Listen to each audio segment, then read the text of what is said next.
Good evening, dear listeners. Welcome back to Calm English Nights. I'm Mia. And I'm Alex. Tonight, we're diving into one of the most fascinating and life-changing parts of learning English. How to think in English. Ah, yes. The dream of every English learner, right? That moment when you stop translating in your head and English just flows. Exactly. You know, people always ask us, how can I stop thinking in my native language? How can I make English feel natural in my mind? And that's what we're exploring tonight, step by step. What it really means to think in English, why it matters, and how to train your brain to do it naturally. So no magic tricks, no confusing grammar, just real examples, useful habits, and some fun challenges to help you rewire your English brain. So, pour yourself a warm cup of tea, get comfortable, and let's begin our calm journey into the English mind. All right, Mia, let's start at the beginning. When people say think in English, what does that really mean? It doesn't mean you're constantly talking to yourself in perfect sentences. It means your thoughts connect directly to English words, feelings, and ideas, without going through your native language first. So, if your stomach growls, your brain just goes, I'm hungry, instead of, wait, what's I'm hungry in English again? Exactly. It's about creating direct links between what you experience and English itself. To think in a language means forming ideas and mental pictures directly in that language, not just translating them. It's kind of like changing your phone's system language. At first, everything looks strange. New buttons, new words, but after a while, it just feels normal. Yes, and that's the goal. To make English part of your mental operating system. So, you're not forcing yourself to use English. You're simply living in it, even inside your thoughts. Let's talk about why this matters. Why should learners care about thinking in English? Because translation is like a slow internet connection. Every time you translate, your brain takes the long route. Right. You pause mid-sentence searching for words, and conversations start feeling stressful or awkward. But when you think in English, you skip those steps. You respond faster, more naturally, almost effortlessly. Thinking directly in English reduces mental lag. You won't always be perfect, but you'll sound alive in the language. And there's something deeper, too. When you think in English, you stop seeing it as a foreign subject. It becomes part of how you express yourself, your humor, your emotions. It even helps with pronunciation and rhythm. Because when you feel the sentence in English, you naturally say it the English way, not your language's rhythm. Exactly. It's not just about grammar. It's about flow. So, the moment you stop translating, you're not just learning English, you're actually becoming bilingual. That's huge. Now, before we fix the problem, let's understand it. Why does your brain keep translating, even when you don't want to? Because it's doing what it was trained to do. When we first learn English, we connect new words to our native words, not to their real meanings. For example, you learn apple is manzana, or bum, or quatao. Your brain doesn't picture a red fruit. It just memorizes a word pair. Exactly. So in conversation, your brain goes, native word, translation, English. That extra step slows everything down. To break that habit, you have to retrain your brain. So apple connects straight to the image, taste, and memory of an apple.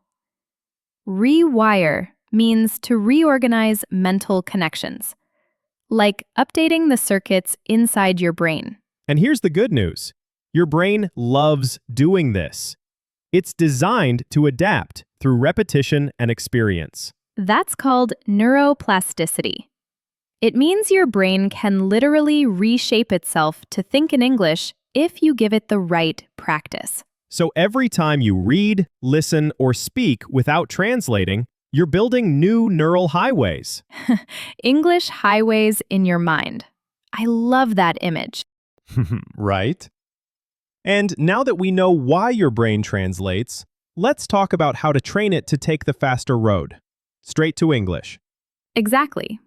This is where the real transformation begins, when you start building new, direct connections in your mind. So let's move into step 1, the foundation of thinking in English. Step 1. Connect English words directly with meaning, not translation. Let's test it.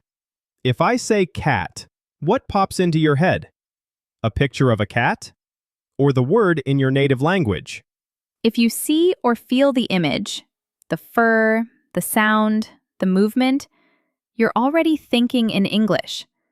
Learn new vocabulary visually, through pictures, actions, or emotions, not bilingual lists. Exactly. Instead of memorizing sad is buon in Vietnamese, think of someone with tears in their eyes. Or a gray rainy day. That's sad. Or learn through examples. For instance, instead of memorizing honest is telling the truth, think, my friend is honest. She always tells me the truth. That way, the word connects to a situation, not a translation. Use English definitions. Example, comfortable, feeling relaxed without stress or pain.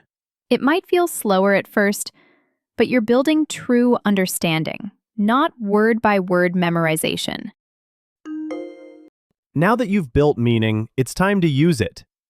Think of this as training your English thinking muscle. Start small. As you go through your day, describe what you see, in your mind or out loud. Like this. My coffee is hot. The street is quiet. I'm opening the window.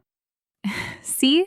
No grammar textbooks, no translation, just life in English. Even 2 minutes of English thinking a day can help your brain switch faster. Make it fun. Choose a theme, like in the kitchen or on the bus, and narrate everything you notice in English. And if you forget a word, don't panic. Describe it another way. That's called paraphrasing. Paraphrasing means explaining an idea using different words. For example, if you forget spoon, you can say, the thing I use to eat soup. That's real thinking. Adapting, not translating. Next, turn your daily habits into English time. You don't need a classroom to think in English. When brushing your teeth, say to yourself, I'm brushing my teeth. When cooking, I'm chopping the onion. Simple, but powerful. It's all about linking language with actions. Your brain loves context. It remembers better when language connects to real motion. Pair English with your routines. Listen to an English podcast while cleaning, or name everything you touch in English. And don't worry, nobody's judging you if you talk to your mirror or your breakfast. Exactly. That's self-practice, not self-craziness. Now, let's feed your English brain with real input. The more you hear and read natural English, the more your mind absorbs it. Yes, think of input as language nutrition. If you only study from textbooks, you'll always sound like a textbook. But if you listen to real people, you'll start feeling English rhythm. Don't just understand what you hear, imitate it. Pay attention to tone, pauses, and emotion. Try shadowing, repeating what you hear right after the speaker. It's a powerful way to make English automatic. You don't have to copy word for word perfectly. Just focus on flow and feeling. Exactly. Soon, your thoughts will start following English rhythm, not just English grammar. That's when English stops being something you study and becomes something you think with.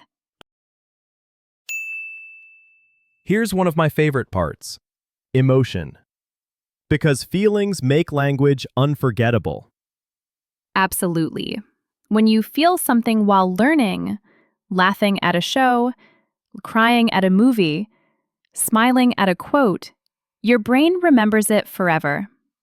Example: when you hear, "You've got this," and it makes you feel strong, that phrase becomes part of you.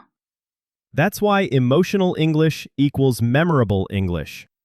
So choose materials that move you. Songs, shows, even conversations that make you feel. Okay, time for your weekly calm challenges. Challenge 1. The 2-minute English mind. Think only in English for 2 minutes each day. Describe what you see, hear, or feel. Challenge 2. No translation day. Go one full day without using translation apps. If you get stuck, paraphrase. Challenge 3. Shadow and feel. Pick a 1-minute video or podcast. Repeat every line with the same emotion and rhythm. Challenge 4. Inner talk. Before bed, replay your day in English. What did I do? What did I feel? Challenge 5. Emotion word jar. Every time a phrase moves you, write it down. Soon you'll have a jar full of emotional English. That's such a beautiful idea. A little jar of feelings in English. Yeah, it's like collecting tiny memories through words. And when you look back, you'll see how far you've grown, not just in language, but in mindset. Exactly. And speaking of growth, let's take a calm moment to look back at everything we've discovered tonight. Let's reflect on what we've learned tonight. Thinking in English means forming ideas directly, no translation. 2. Build direct links between English and meaning. 3. Practice micro-thinking daily, even just 2 minutes. 4. Link English with your actions and routines. And 5. Immerse your mind with real emotional input. And remember, it's not about perfection. It's about presence. Let English live inside your thoughts, not just in your notebooks. So, dear listener, don't wait for fluency to start thinking in English. Begin now, with small thoughts, real feelings, and calm moments. Because every tiny thought in English is a quiet step toward fluency. Keep going, one thought at a time. Let English become your peaceful companion, a calm, confident voice in your day. This is Calm English Nights, where learning meets serenity. Sweet dreams and peaceful thoughts in English.